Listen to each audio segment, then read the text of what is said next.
Great to be here again in University of Maryland. The first place ever gave me an academic position, and I really thanks Shimon to bringing me back here. In the last session, there was a question asked from the audience about common knowledge among Middle Eastern scholars that Jews in Arab countries, and especially in Morocco, were actually incited to move to Israel. They never were kicked out, and they left because the state of Israel incited them to leave because they needed cheap labor.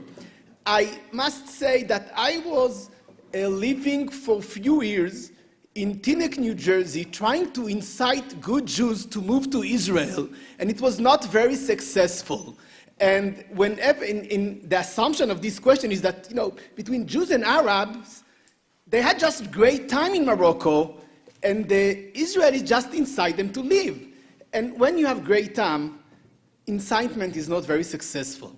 So I will go now in my talk to go into details about those two countries, Tunisia and Morocco, and to explain why, by the end, the majority of the Jews left those countries. So first of all, we need to look about the numbers mentioned here in a few paper before, but Jews from Islamic countries were about 10% of Jewish people in 1948. When we look into the details of how many Jews in each country, we see that the biggest communities, about 2/3 of Jews in Islamic countries live in 4 countries. Among them, 3 of them are French North Africa, Tunisia, Algeria, and Morocco. And with the Iraqi Jews, it comes to be the 2/3 of the Jews of Islamic country, of the 1 million forgotten Jews.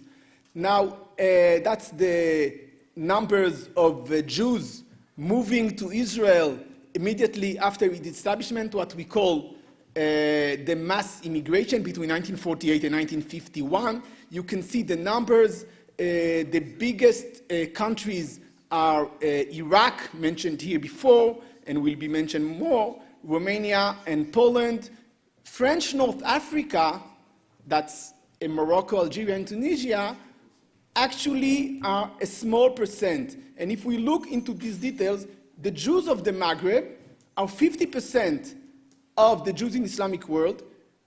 The Jews from the Islamic countries are 50% of the mass immigration to Israel. However, looking in this mass immigration into details, we see that North African Jews are only 7% of this immigration. So actually, they did not come to Israel after Israel was established. They came later on. Looking in those charts, we see again, among the 4 biggest community of the Islamic world, only the Iraqi community had 95% of immigration. And the North African communities are in the lowest part of the numbers of how many Jews had left. You see Morocco with 12% of the Jews who left, Tunisia with 7%, Algeria completely another story with 1%, and only Lebanon, from another story, is in the 4 countries on the bottom of this chart. So definitely, living in North Africa was not the question of establishing the state of Israel. And the reason why Jews left North Africa is a different one. Why did the Jews of North Africa were not part of the mass immigration? Was the mass immigration involved basically Jews in countries where they were in danger, like Yemen, or their liberty was endangered, like Eastern Europe communist countries, and the French authorities actually gave kind of security to Jews in North Africa. Israel, as mentioned before, prevented in some way, and I wrote a book about it, of the Jews of North Africa to come to Israel, and they themselves were hesitating about coming to Israel.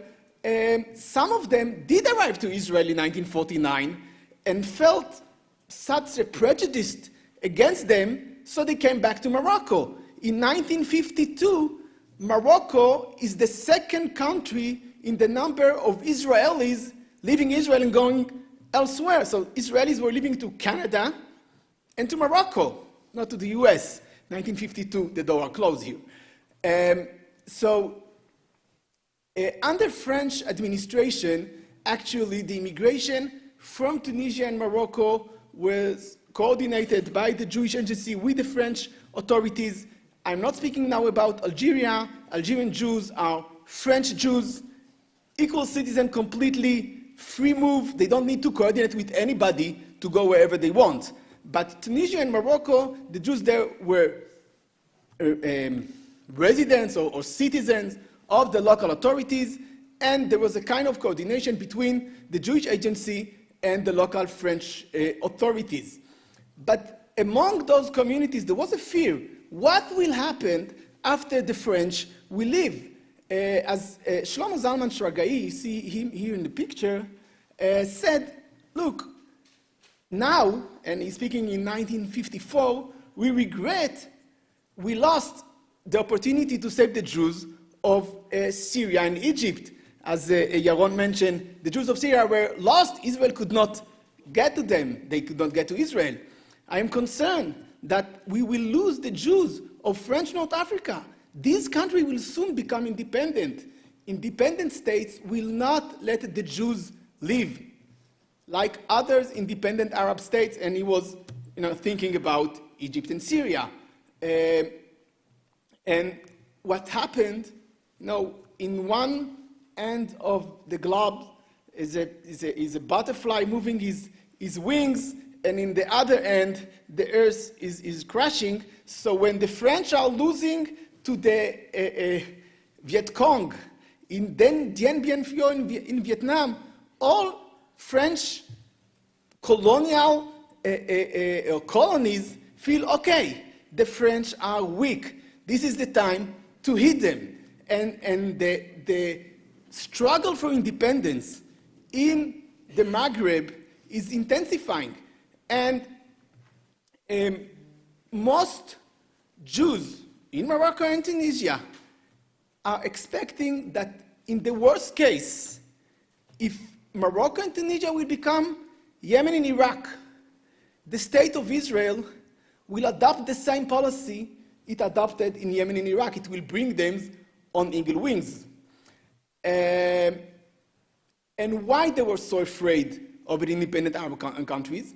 The assumption was that the Arab League, the union between Arab countries, will forbid immigration because Jews who are immigrating to Israel are enforcing Israel, enforcing its military force, and this force is against Arab countries. And many Israelis and Zionists argued that what happened in Iraq, that the government actually forced out all the Jews, will not happen again. And Jews who will be staying in Arab countries will be stuck there.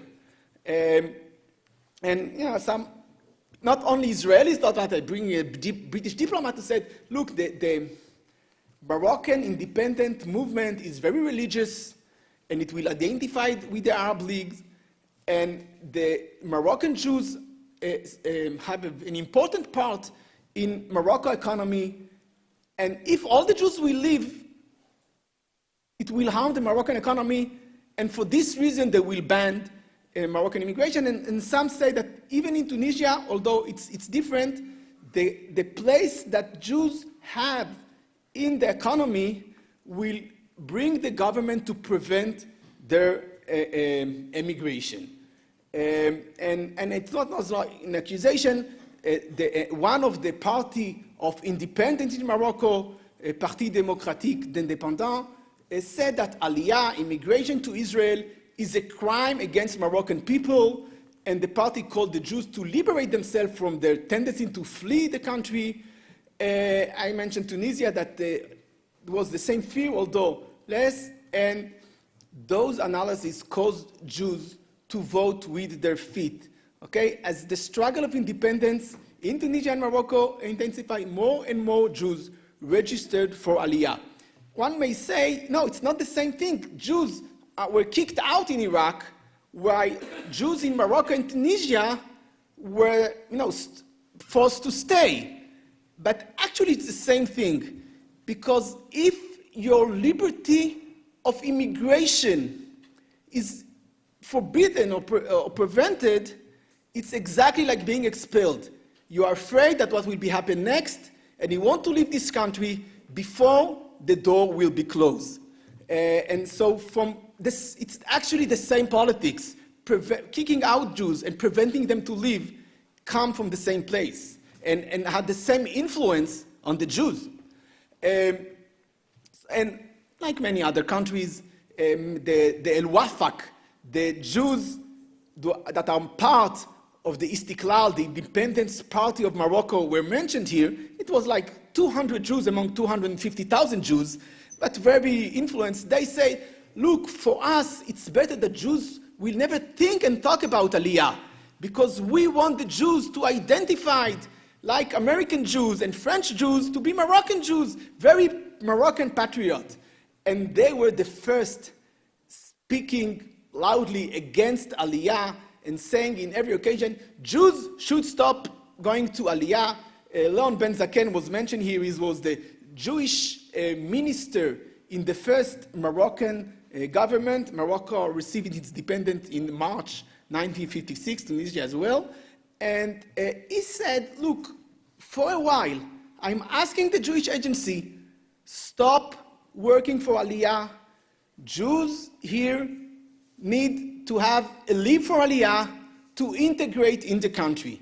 And he was putting pressure on an organization like the OZ, that it's a Jewish organization for health, not to work with the Jewish agency and not to help Jews prepare themselves for Aliyah. And Jewish doctors and middle-class Jews were afraid, and they actually stopped working with the Jewish agency. By the way, when Morocco joined the Arab Leagues in 1958, Ben Zaken was no more a minister in the Moroccan cabinet, and all attitude changed. So the Moroccan closed the doors immediately when they had the opportunity to do so, when the responsibility for issuing passports moved from the French authorities to the Moroccan authorities. The collective passport, that was the way of the Jewish agency to bring together 3,000 Jews in one paper, was stopped, and Jewish agency workers were forced out from Morocco, and there was a kind of a negotiation to help the Jews that were already in the immigration camps near Casablanca to leave, but in this time there were 100,000 Moroccan Jews registered in Jewish agency bureau waiting for Aliyah. They didn't came because Israel had a policy that nothing would happen, and Israel didn't accelerate the Aliyah from Morocco like it did in Iraq and Yemen, and 100,000 Jews were stuck in Morocco. The Moroccans say we are not preventing immigration. We're not preventing emigration. Every Jew who wants to leave Morocco can ask for a passport. But actually, very few Jews received passports. And if we are looking for the first 2 years, 2,000 Jews received passports for 2 years, while before independence, 2,500 Jews were leaving every month. In some months, 3,500 Jews. So definitely the Moroccan independence government saying every Jew can leave was not the real story. What happened after 1958, when we see here the King Muhammad V, with his BFF Abdel Nasser, best friend forever. They were not so best friends as mentioned before, but he joined the Arab League, and Nasser came to Casablanca, And from now on, Jews could not leave at all Morocco.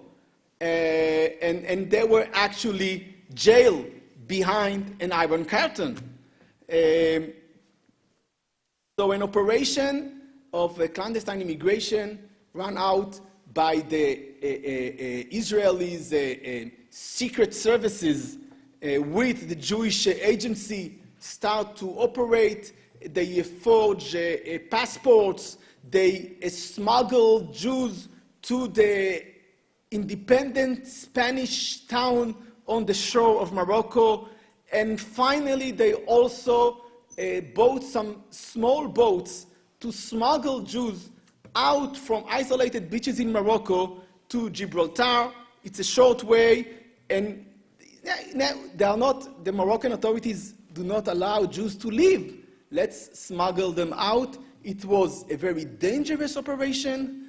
Moroccan security services were trying to find them, arrest them, jail them, and it was a very expensive operation. Every Jew cost a lot of money to the Israeli government, and actually the number of Jews who could leave Morocco in this way was numerous. Not a lot of people could have forged passport, could smuggle the borders, and so on. And when we summarize the numbers in 5 years of this clandestine operation, 18,000 Jews left Morocco. Just to mention that the year before Morocco received independence, 36,000 Jews left in 1 year. So it was definitely a decline of number of Jews who could leave Morocco. After the tragic incidents with the pips, or egoz in Hebrew, the small ship that smuggled Jews from Morocco in January 1961, and it drowned. 44 Jews on this ship died, and illegal immigration stopped for a while. An international pressure was put on the Moroccan government to allow Jews to leave, and the king dies. Vive le roi, the new king arrived with a lot of pride and international pressure. He allowed Jews to live in a semi-legal immigration. Nobody is saying that we are leaving to Israel. No paper is writing about this immigration. No Jewish agency, State of Israel bodies are working with those immigrants, and it is done by international Jewish organizations like Hayim. And for the next 3 years, those 100,000 Jews registered for Aliyah in 1956 were able to leave. And as mentioned before, Jews realized it's not our home anymore. And although in 1965 there were still 70,000 Jews in Morocco, they moved slowly for different reasons. And today Morocco is perhaps the biggest Jewish community in the Arab world. There were about 2,500, 4,000 Jews in Morocco, and this is the community of 265,000 Jews in 1948. The story of Tunisia is a little bit different, and I have 4 minutes, so I go about it quick, but the leader of Tunisian struggle for independence, Habib Bourguiba, was a poor Western secular leader, and he said, I don't want to argue with the world about letting Jews living out, and I will let the Jews. And actually, Jewish agency activity continued in independent Tunisia for a while.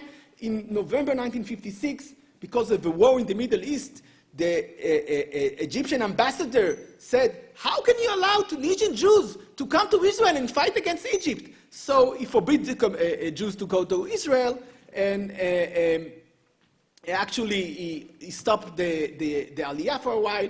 After the Egyptian ambassador left his office, he renewed the immigration to Israel and say it's not an immigration, they're not Tunisian citizen anymore. Instead of a passport, they gave them a laissez-passer document that allowed them they're not a Tunisian citizen anymore, and they are not moving to Israel, they're just emigrating from Tunisia. He knew that they are moving to Israel, it was okay for him. This pause influenced the Tunisian Jews not to be so close to the Jewish agency and not to be involved in those things that are perhaps harming them. And for different reasons, Jews in Tunisia felt very comfortable in those years, and the demand for Aliyah was slow and small, and there was not such a pressure on the Tunisian government to stop Aliyah. 1961 was a turning point, a conflict between Tunisia and France surrounding the issue of the port of Bizerte was influencing the Jews in Tunisia, and I won't get into the details, but I think the way we need to look about it is a story a friend told me. She said, my father was an engineer in the Tunisian electric company during the French administration. When the French left, the Tunisian government authorities asked him to train a worker of him, a Muslim worker, to become also one of the, I don't know, in the management of the electrical society. And I trained him. And after a while, this Muslim Tunisian guy was promoted to be equivalent with the father of my friend. And after a few more months, he was promoted to be his boss. And then he realized that the next step is kicking me out, and we are leaving for France now. And they left to France as refugees. They didn't have French passport or French citizenship and didn't want to go to Israel. She finally found herself in Israel, but she said, we realize that it's not our home anymore. And I think that this is the story that, going around the Jews of Tunisia, and the same thing happened in Tunisia as well. Slowly but steady, all the Jews, as Haim Saadoun mentioned this morning, left. Thank you very much.